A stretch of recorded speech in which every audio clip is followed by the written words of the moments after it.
क्या आपने कभी ये सोचा है कि अगर एक ही दौर में दो ऐसे अजीम इंसान मौजूद हों जिनकी शख्सियत, तकवी, बहादुरी और कुर्बानी अपनी मिसाल आप हो, तो दुनिया पर क्या असर पड़ता है।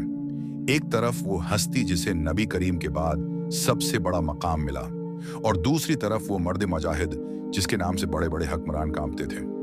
जी हाँ, हम बात कर रहे हैं सैयदना हजरत अबू बकर सदीक और सैयदना हजरत उमर फारूक के दरमियान उस अजीम मुवाजना की जो तारीख के सफ़हात में आज भी जिंदा है। ये दोनों ऐसे रफीक थे जिन्होंने इस्लाम की बुनियादों को अपने खून, पसीने और कुर्बानियों से मजबूत किया। लेकिन सवाल ये है कि अगर उन दोनों में मुवाजना किया जाए तो कौन सी सफत में कौन सबक ले गया। आइए आज हम आपको ले चलते हैं एक ऐसे सफर पर जो ईमान को ताज़ा करेगा और दिल को हिलाकर रख देगा। हजरत अबू बकर सदीक वो शख्सियत थे जिन्हें सबसे पहले ईमान लाने का शरफ हासिल हुआ। जैसे ही रसूल अल्लाह ने नबूत का ऐलान किया, बगैर किसी तरद्दुद के सबसे पहले लबैक कहने वाले अबू बकर सदीक ही थे। ये वो मकाम है जो किसी और को नसीब ना हुआ। आपने न सिर्फ ईमान लाया बल्कि अपने माल, जान और इज्जत सब कुछ नबी करीम के कदमों पर निछावर कर दिया। दूसरी जानिब हजरत उमर फारूक का कबूल इस्लाम एक और ही अजीम शान रखता है। वही उमर जो इस्लाम के सख्त दुश्मन थे, तलवार हाथ में लिए नबी करीम को कत्ल करने निकले थे, लेकिन अल्लाह के नूर ने उनके दिल को बदल दिया। जैसे ही इस्लाम कबूल किया तो मुसलमानों की कमजोर सी जमात को एक मजबूत ताकत मिल गई। अब नमाजें छप कर नहीं बल्कि खुले आम पढ़ने लगे। गविया हजरत अबू बकर ने ईमान की पहली एंट रखी तो हजरत उमर ने उसकी दीवारों को मजबूत किया। अबू बकर सदीक की नरम दिल्ली और आजिजी की कोई मिसाल नहीं मिलती। नबी करीम के साथ उनकी मोहब्बत बेमिसाल थी। गारी सौर में जब हिजरत के वक्त सानब के बल को पांव से बंद किया और खुद तकलीफ बर्दाश्त की ताकि रसूल अल्लाह को कोई नुकसान न पहुंचे, ये वो कुर्बानी है जिसका कोई बदल नहीं। दूसरी तरफ हजरत उम्र का अंदाज बिल्कुल मुख्तलिफ था। वो सख्त गिर, अदल के पेकर और इस्लाम के दुश्मनों पर बजली बनकर गढ़ते थे। जंगों के मैदान में जब हजरत उम्र की गुर्जदार आवाज बुलंद होती तो लश्करों के हौसले बढ़ जाते और काफिरों के दिल दहल जाते। एक तरफ हजरत अबू बकर की नरमी थी जो दिलों को जीत लेती थी, दूसरी तरफ हजरत उमर की सख्ती थी जो दुश्मनों को तोड़कर रख देती थी। दोनों की शख्सियत एक दूसरे की तकमील थी। यही वजह है कि नबी करीम ने फरमाया था, अगर मेरे बाद कोई नबी होता तो वो उम्र होता। और दूसरी जगह फरमाया, अबू बकर की फजीलत तमाम उम्मत पर ऐसी है जैसे सिर का जिस्म पर।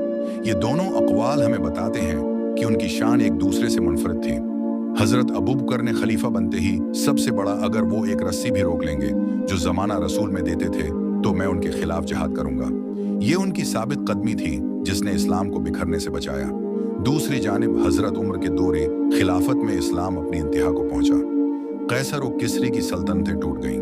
वही उम्र जिनके लिबास पर पैबंद लगे थे, लेकिन जिनके हुक्म से दुनिया की दो अजीम तरीन सल्तनतें कांपती थीं।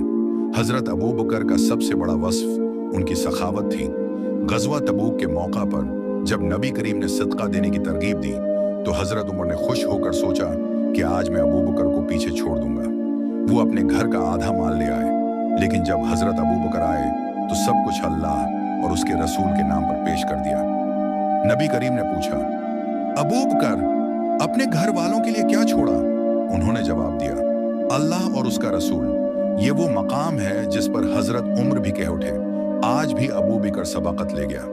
अदल की मिसाल हजरत उम्र के बगैर नामुकम्मल है। एक रात गश्त के दौरान एक झोंपड़ी से बच्चों के रोने की आवाज सुनी।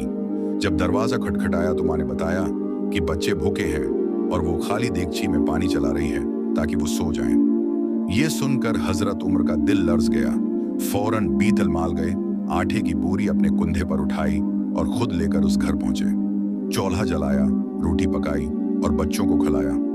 जब बच्चे हंसने लगे तो हजरत उम्र की आंखों में आंसू आ गए। ये था उनका अदल और रहम। हजरत अबू बकर की मोहब्बत रसूल के साथ इतनी थी कि जब नबी करीम का विसाल हुआ तो लोग सकते में आ गए। हजरत उमर तलवार निकालकर कहने लगे कि जो कहेगा कि रसूल दुनिया से चले गए, मैं उसका सिर कलम कर दूंगा। इस वक्त हजरत अबू बकर ने वो तारीखी अल्फाज कहे जिन्होंने आमद को संभाला। जो मोहम्मद की इबादत करता था तो जान ले कि मोहम्मद वफात पा गए हैं। और जो अल्लाह की इबादत करता है तो वो हमेशा जिंदा है।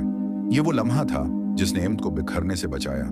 यूं कहा जा सकता है कि हजरत अबू बकर की शख्सियत नरमी, वफादारी, कुर्बानी और मोहब्बत रसूल का पीकर थी, जबकि हजरत उमर की शख्सियत अदल, बहादरी, सख्ती और इस्लामी हुकूमत के इस्तेहकाम का मजहर था। एक ने ईमान की जड़ों को पानी दिया तो दूसरे ने उसके दरख्त को आसमान तक पहुंचाया। एक ने इम्त को रसूल अल्लाह के बाद संभाला तो दूसरे ने इम्त को दुनिया की अजीम ताकत बना दिया। अगर आज उन दोनों की शख्सियत का मुवाजना किया जाए तो कोई मुकाबला नहीं, बल्कि ये दोनों एक ही सुक्के के दो रख हैं। एक का कमाल दूसरे के बगैर मुकम्मल नहीं। हजरत अबू बकर ने वो कुर्बानियां दें जिनके बगैर इस्लाम का पौधा मुरझा जाता, और हजरत उम्र ने वो अदल कायम किया जिसके बगैर इस्लाम का दरख्त फल ना देता। यही वजह है कि दोनों को वजीरान रसूल कहा जाता है। उन दोनों की जिंदगियां हमें ये सबक देती हैं कि ईमान के सफर में कभी नरमी और मोहब्बत से काम लेना पड़ता है और कभी अदल और सख्ती से। क्योंकि